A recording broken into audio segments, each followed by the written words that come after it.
नमस्कार, the news देख रहे हैं आप। मैं हूं आपके साथ अर्जुन खजूरिया।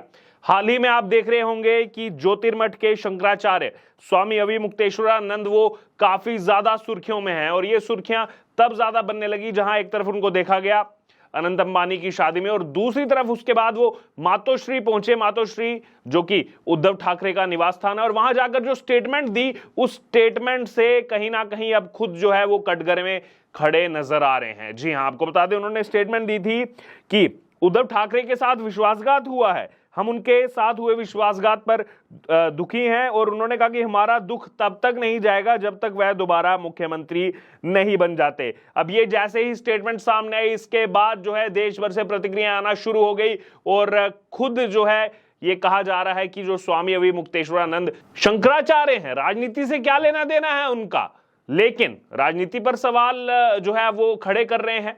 और दूसरी तरफ अगर देखा जाएगा तो जब साधुओं की हत्या हुई पालघर में, सब जानते हैं उस केस को, उस समय कहां पर थे? उस समय कुछ नहीं निकला, वो नहीं थे। उस समय तो शासन प्रशासन सब उद्धव ठाकरे के हाथ में था, मुख्यमंत्री थे। न्याय मिला क्या उन साधुओं को?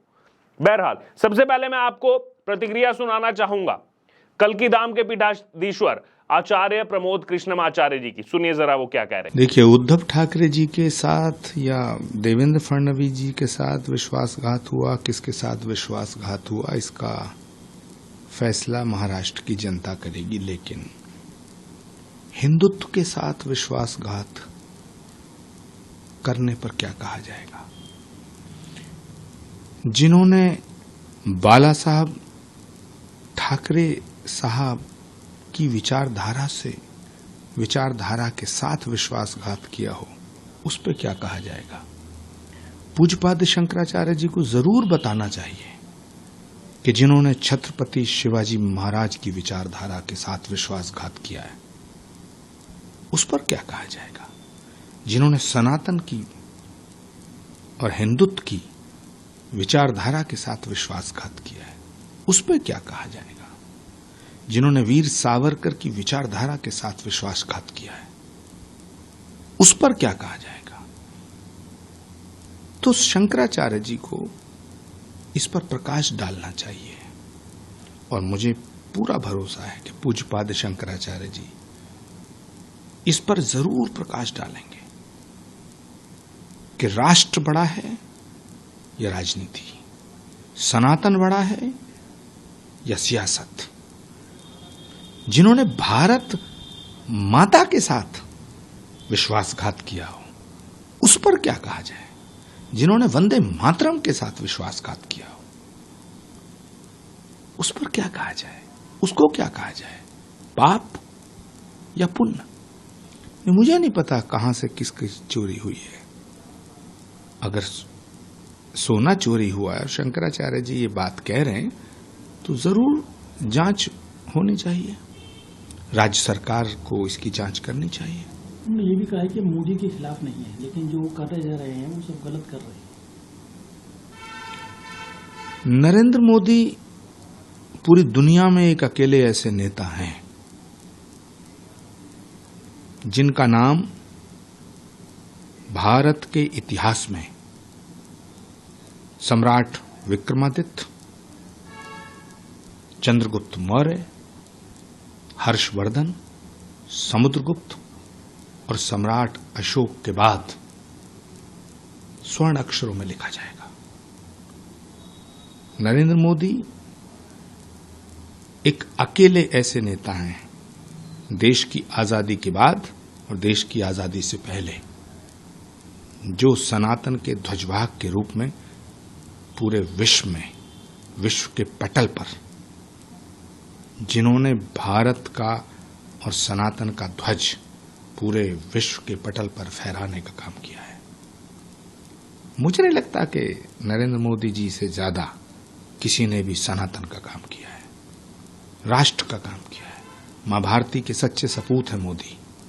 नरेंद्र मोदी का विरोध करना है तो करो, किसी को कोई ऐतराज नहीं है, लेकिन इस राष्ट्र का ख्याल करो, मां भारती का ख्याल करो। तो ये आपने सुना कल्की धाम के पीठाधीश्वर आचार्य प्रमोद कृष्णम को। क्या कहा उन्होंने कहा कि उद्धव ठाकरे को लेकर और जो ये बयान दिया गया उस पर कहा कि उद्धव ठाकरे या फिर देवेंद्र फडणवीस किसके साथ विश्वासघात हुआ इसका फैसला महाराष्ट्र की जनता करेगी।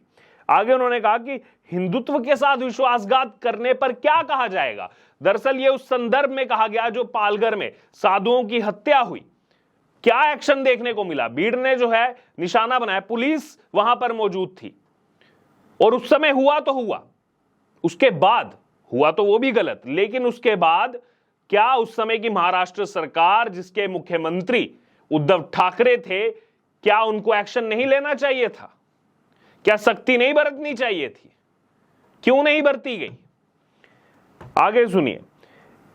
आचार्य प्रमोद कृष्णमाचार्य ने यह भी कहा कि जिन्होंने बाला साहब की विचारधारा के साथ विश्वासघात किया उस पर क्या कहा जाएगा। दरअसल ये उस बात के बारे में कहा गया जो बाला साहब ठाकरे की अगर बात करें तो उन्होंने जो कहा था कि कांग्रेस के साथ कभी नहीं जाएंगे अलायंस में, और उद्धव ठाकरे ने जो है देवेंद्र फडणवीस जो चेहरा थे उन्हीं के साथ विश्वासघात करके चले गए, कांग्रेस के साथ सत्ता बना ली। इस पर क्या कहा जाएगा? आगे और भी बातें कही आचार्य प्रमोद कृष्णमाचार्य ने कि सावरकर की विचारधारा के साथ विश्वासघात किया, उस पर क्या कहा जाएगा। और अंत में जो है कई महत्वपूर्ण सवाल उठाए, और महत्वपूर्ण सवाल ये उठाए कि शंकराचार्य जी इस पर जरूर प्रकाश डालेंगे कि राष्ट्र बड़ा है या राजनीति, और आगे कहा है कि सनातन बड़ा है या सियासत।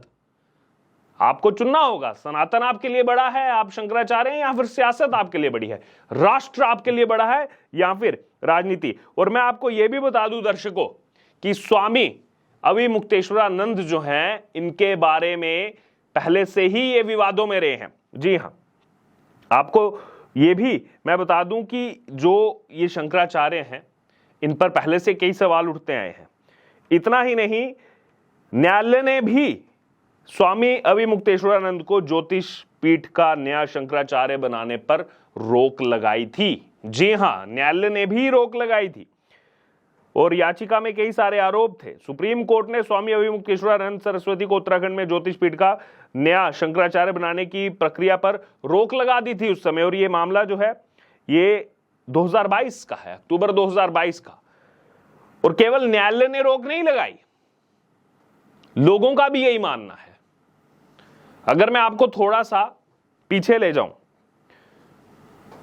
साल 2023 जनवरी का महीना, उत्तराखंड और जोशीमठ सुर्खियों में था।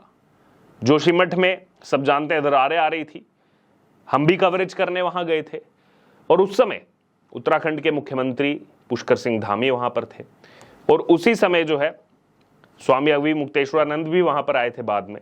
और जब ये आए, लोगों ने विरोध किया, इनका स्थानीय लोगों ने विरोध किया और कहा कि हम तो इनको नहीं मानते हैं। और केवल वहां के लोग नहीं, और भी कई सारे ऐसे साधु संत हैं जो इनको नहीं मानते हैं कि ये शंकराचार्य हैं। इस पर कई सारे सवाल उठते हैं। आपको यह भी बता दूं कि जब इनको नया शंकराचार्य बनाया जा रहा था, उसी समय निरंजनी अखाड़े के सचिव और अखिल भारतीय अखाड़ा परिषद के अध्यक्ष महंत रविंद्रपुरी ने दावा किया कि अविमुक्तेश्वरानंद की नियुक्ति नियमों के खिलाफ जाकर की गई है। तो लगातार सवाल उठते रहे हैं। इतना ही नहीं, अभी भी अगर बात की जाए तो केवल आचार्य प्रमोद कृष्णमाचार्य नहीं है जिन्होंने सवाल उठाए, और भी यहां पर लोगों की तरफ से भी सवाल उठ रहे हैं, संत समाज की तरफ से भी सवाल उठ रहे हैं। महंत नारायण गिरी जी, उन्होंने भी सवाल उठाए हैं कि आप इस तरीके से उद्योगपतियों की शादी में जाना, फिर उद्धव ठाकरे के घर जाना और इस तरीके की स्टेटमेंट देना, उन्होंने भी इस पर जो है प्रश्न चिन्ह खड़े किए हैं। सतीश चंद्र मिश्रा, उन्होंने भी जो है सोशल मीडिया प्लेटफॉर्म एक्स पर पूरा एक थ्रेड शेयर किया है, कैसे जो है कांग्रेस टूल किट के नाते जो है इस्तेमाल जो है यहां पर कर रही है, कांग्रेस एजेंडा जो है इसमें निकल करके सामने आया है, इसका भी वो खुलासा कर रहे हैं। और यही उन्होंने कहा कि हिंदू धर्म की हजारों वर्षों से सेवा और सुरक्षा कर रहे साधु संतों के प्राचीन और प्रतिष्ठित अखाड़े जो है इनको शंकराचार्य नहीं मानते हैं, वो लगातार नकार चुके हैं इनको, इनका बहिष्कार कर चुके हैं। तो कई चीजें चल रही हैं। आपको क्या लग रहा है, आपकी क्या राय है इस पूरे मामले में, जो उन्होंने स्टेटमेंट दी और जब अब बाकी जो अखाड़ों के जो साधु संत समाज है वो जो चीजें कह रहे हैं? आपने पूरी खबर यहां पर सुनी। आपकी इस पर जो राय है, जो प्रतिक्रिया है, आप जरूर हमारे साथ कमेंट बॉक्स में शेयर करें और बने रहें द न्यूज के साथ। धन्यवाद।